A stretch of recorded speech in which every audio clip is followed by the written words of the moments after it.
यंदा 13 मे रोजी मान्सून महाराष्ट्रामध्ये शिरला आणि 13 ऑक्टोबरला राज्याबाहेर परतला। बरोबर 5 महिन्यांच्या या काळामध्ये तब्बल 107% पावसाची नोंद झाली। यंदा पावसाने अशी काही बरसात केली की ओला दुष्काळाची परिस्थिती निर्माण झाली। एवढी दैना घडवून सुद्धा पावसाच्या काळा अजूनही थांबताना दिसत नाहीयेत आणि आता अवकाळीच्या सरींनी सर्वांनाच कसं हवालदिल केलंय बघूयात हा खास रिपोर्ट।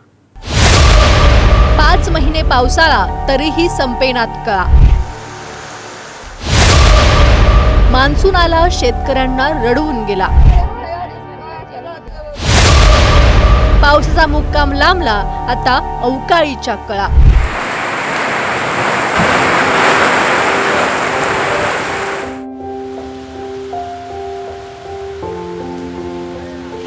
नको नको रे पावसा असा धिंगाणा अवेळी, घर शेत गेलं वाहून, डोळ्यात पाणीच पाणी।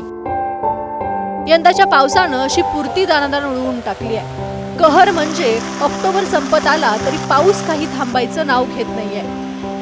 13 ऑक्टोबरला मान्सून अधिकृतरित्या परतला असं हवामान खात्यानं सांगितलंय, पण अजूनही बरसणाऱ्या पाऊसधारा टेन्शन वाढवतायत। यंदा मे ते ऑक्टोबर असा 5 महिने पावसानं राज्यात मुक्काम ठोकला। विशेष म्हणजे यंदा सरासरीपेक्षा जास्त 107% पाऊस झाला। मान्सून सरींच्या मेरिट लिस्ट मध्ये कोकणची मक्तेदारी पावसानं मोडीत काढली। यंदा कोकणात 96% इतकाच पाऊस झाला। या उलट दुष्काळ पाचवीला पुजलेल्या मराठवाड्यात यंदा ओला दुष्काळ सदृश परिस्थिती निर्माण झाली। गेल्या काही वर्षात नेहमीची येणारा पावसाळा किती दिवस मुक्कामाला होता त्याची आकडेवारी समजून घेऊया।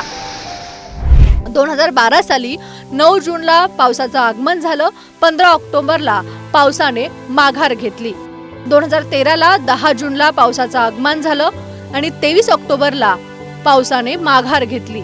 2014 ला 19 जूनला पावसाचं आगमन झालं आणि 24 ऑक्टोबरला पावसाने माघार घेतली।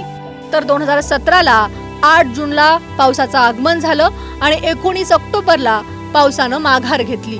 2025 ला 13 मे ला पावसाचं आगमन झालं आणि 13 ऑक्टोबरला पाऊस माघारी परतला। गेल्या काही वर्षात पावसाचा पॅटर्न बदलत चाललाय। हिंद महासागरातील मदागास्कर ते इंडोनेशिया या 2 बेटांमध्ये निर्माण झालेल्या मान्सूनने मे महिन्यातच भारताची दक्षिण सीमा गाठली। सप्टेंबर महिन्यात तो एक्झिट घेईल असा अंदाज होता, परंतु यंदा मान्सूनचा मूड जास्त काळ थांबण्याचा होता। सप्टेंबर महिन्यातच त्यानं महाराष्ट्राला उभं आडवं झोडपून काढलं आणि होत्याचं नव्हतं झालं। आता नवरात्र उलटली, दसराही झाला, तरी हा पाहुणा अजूनही धिंगाणा घालतोच आहे। आता अवकाळी पडून राज्यात अनेक ठिकाणी पाऊस कोसळतोय। आता दिवाळीत तरी त्यानं विश्रांती घ्यावी, नाहीतर दिवाळीच्या किल्ल्याला रेनकोट घालण्याची वेळ येईल। धूमधडाम फटाके फुसकेबार ठरतील आणि झगमगत्या कंदिलावर छत्री टांगावी लागेल। ब्युरो रिपोर्ट, पुढारी न्यूज।